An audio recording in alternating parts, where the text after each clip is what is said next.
Qué momento. Están pasando cosas acá. Hay comunicaciones, hay proyectos, hay ideas y hay futuro. Cuando hay juventud, lo que hay fundamentalmente es una mirada hacia adelante. ¿Qué es lo que va a pasar? Tenemos dos posibilidades: tenerle miedo al futuro o estar confiados frente al futuro. ¿Cuándo estamos confiados? Cuando sabemos qué hacer, cuando entendemos qué sucede, cuando no estamos perdidos. Entonces, de lo que vamos a hacer durante unos minutos, me van a tener que aguantar. Está organizado, no se pueden ir, es terrible, creo que van a bloquear las puertas. Pero bueno, lo que vamos a intentar hacer es abrir una ventana y ver qué es lo que nos va a pasar en los próximos 20 años de vida. Muy poquitito. En 20 años todos ustedes van a ser jóvenes profesionales activos, metidos en la sociedad, haciendo cosas. ¿Cómo va a ser nuestra actividad profesional? ¿Cómo va a ser la vida? Para entender cómo va a ser el futuro tenemos que entender de dónde vinimos, ¿no? Muy rápidamente, la humanidad ha pasado por tres grandes eras, ¿no? La primera era, la podemos pintar con la imaginación, la era agrícola artesanal, el campo, las cosechas. Eso fue toda la antigüedad, la Edad Media, hasta que empezó un gran cambio, que era la era industrial, ¿no? La máquina de vapor, después la electricidad, las series de producción, las fábricas de autos, todo lo que hace la sociedad industrial en la cual vivimos durante todo el siglo XX, parte del XIX y el XX. Y después la gente se decía, ¿qué viene después de eso? Y se hablaba de la sociedad postindustrial. Es como decir, che, mañana es el post hoy. Bueno, no me decís nada. Postindustrial, pero ¿cómo va a ser? ¿Será la sociedad atómica, la sociedad nuclear, la sociedad espacial, la era espacial, cuando salían los cohetes a la luna y todo eso? Bueno, de a poquito se fue configurando, le dimos un nombre a lo que es ahora nuestra sociedad, ¿no? Primero se le llamó la era de la información, porque empezó a circular la información a extraordinaria velocidad. Ustedes que tienen conexiones a internet, que se suben a las redes, que ven cosas que por ahí nadie podía ver antes, bueno, saben lo que es la información, pero la información se acumula. No es bueno hablar de leer la información, no es una biblioteca, no son archivos, no son pendrives. En los pendrives puede haber mucha información, pero la información sola no sirve. El nombre de la era a la cual estamos entrando es la era del conocimiento. Estamos en la era del conocimiento. Es algo nuevo. Hubo tres eras en el mundo: agrícola, artesanal, industrial y la del conocimiento. Estamos justo ahí, pasando de la industrial a la del conocimiento. Y esto es muy importante. ¿Por qué? Porque los que estuvieron en el primer tránsito, los que pasaron de la era del campo a la era industrial, no supieron qué estaba sucediendo. ¿Qué hubiera sucedido? ¿Cuánto hubieran dado aquellas personas, los titulares de ciudades, los individuos, para saber cuáles son las recetas del éxito en la sociedad industrial? ¿Qué tengo que hacer para que esto no me caiga como una losa, sino que para aprovechar la oportunidad? No supieron, fue un cambio muy lento. Hoy en día estamos en condiciones de decir qué es lo que va a suceder. Se está produciendo uno de los cambios más grandes que ha tenido la humanidad, y la cosa es, lo que vamos a intentar ver acá es si lo podemos entender y sacar conclusiones personales, sacar conclusiones para nuestras ciudades, para nuestras comunidades, pero conclusiones personales sobre qué debo hacer yo para estar posicionado a futuro, para ser un protagonista del siglo XXI, y no que el siglo XXI me lleve por delante, ¿no? Bien, lo que ha sucedido, para entender lo que pasa ahora, podemos ver lo que sucedió con algo que yo denomino la silenciosa revolución educativa. Fíjense, a sus padres, o quizás sus abuelos, estaban estudiando allá por los años 70, hace apenas 40 añitos. Mucho para nosotros, para la historia muy poquito. En el año 1970, hace 40 años, en todo el mundo había 28 millones de estudiantes universitarios, terciarios, algunos que estudiaban para cocinero, pero en fin, estudiantes post-secundarios, había 28 millones en todo el mundo. 20 años después eran casi 80. Hoy en día, aparentemente, las estadísticas no están cerradas, seríamos unos 180, 190, o serían, yo ya no soy, ¿no? Enseño, pero ya no soy estudiante. De aquí a 20 años habrá alrededor de 400 millones de estudiantes universitarios en el mundo. ¿Esto qué significa? Que nunca jamás ha habido tanta gente volcada al conocimiento, a pensar, a estudiar, a relacionarse con los demás, a crear, ¿no? Había un filósofo francés que allá por los 80, Aron, se llamaba Raymond Aron, decía con mucha alegría: nunca la humanidad ha sido contemporánea de tantos médicos, biólogos, matemáticos, violonchelistas, gramáticos, poetas y científicos en general, físicos. Nunca había habido tanta inteligencia en el planeta. Lo que él dijo, allá por los 80, era cierto. Pero como acabamos de ver, sigue siendo cierto hoy. Nunca jamás ha habido tanta gente volcada al conocimiento. Parece ser que, ¿se acuerdan las películas Primera, Segunda Guerra Mundial, allá por la década del 50? Bueno, entró ese gran periodo de paz, ¿no? De los 60, 70, no hubo guerras mundiales, como que la humanidad dijo, tenemos que crecer de otra manera, tenemos que crecer de la cabeza. Y se generó esta revolución extraordinaria del conocimiento, ¿no? Este conocimiento se ha incrementado cada vez más. Hay un sociólogo chileno que hizo un cálculo muy interesante. ¿Se acuerdan la vieja Roma? Cuando empezó el año cero de nuestra era, ya Roma estaba construida, tenía el Circo Máximo, todo eso. Sabían arquitectura, sabían un montón de cosas. Él dijo, a ver, si el conocimiento que había en Roma era igual a 1, ¿cuánto tiempo tardó en duplicarse el conocimiento humano, ¿no? El conocimiento de la raza humana. Según él, tardó en duplicarse por primera vez en 1750 años, ¿no?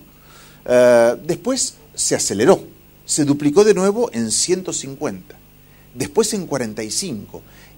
Este sociólogo, estudiando las patentes, los escritos científicos que son reconocidos por los pares en el mundo, no estudiando lo que se publica por cualquier... Las cosas serias que se publican, afirma que en el día de hoy el conocimiento se está duplicando cada 5 años.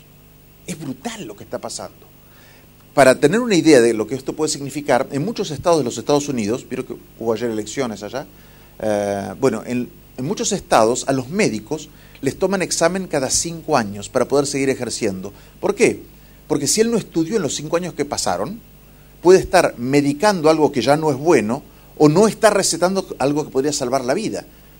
En 5 años mucho puede haber cambiado. Entonces, por un lado, cada vez más gente que sabe, que conoce, que produce cosas, que tiene ideas que nos pueden servir, de las cuales podemos aprovechar. Esto genera una explosión del conocimiento y ahí viene la tecnología. La tecnología está creciendo de una manera fantástica. No es que la tecnología generó esto, no fue el estudio. Durante los 70, 80, 90 no había computadoras, prácticamente no había. Se estudiaba con libro y papel y subrayando. Pero el conocimiento también se dedicó a la tecnología e inventó la computadora, los celulares, están creciendo a una velocidad fantástica. Por ejemplo, vieron que los celulares y las computadoras tienen un chip, que es la inteligencia del bicharraco, ¿no? Los chips, una de las fábricas más importantes de chip se llama Intel, ¿no? Y uno de los creadores de Intel, allá por el año 62, hace mucho tiempo, se llama Gordon Moore, uno de los 3 creadores de Intel. Hizo una predicción, dijo que las computadoras, los chips, iban a ser capaces de duplicar su capacidad de almacenamiento o de tratamiento de la información cada 18 meses. Bueno, es un dato, sí, es cierto. Si me compro una compu ahora y de aquí a 2 años me va a parecer que está medio vieja, medio lenta, hay otras que son mucho mejores, pero no parece ser tan impactante como dato, ¿no? Ahora, si ustedes hoy en día se compran una PC, una notebook, probablemente tenga 4 GB, 6 GB de memoria RAM. ¿Saben cuánto va a tener la compu que se van a comprar por ahí de aquí a unos 20, 25 años? 20 años. En 20 años probablemente tenga un poquitito más de 150.000 gigas de memoria RAM. 150.000 gigas. Es una brutalidad.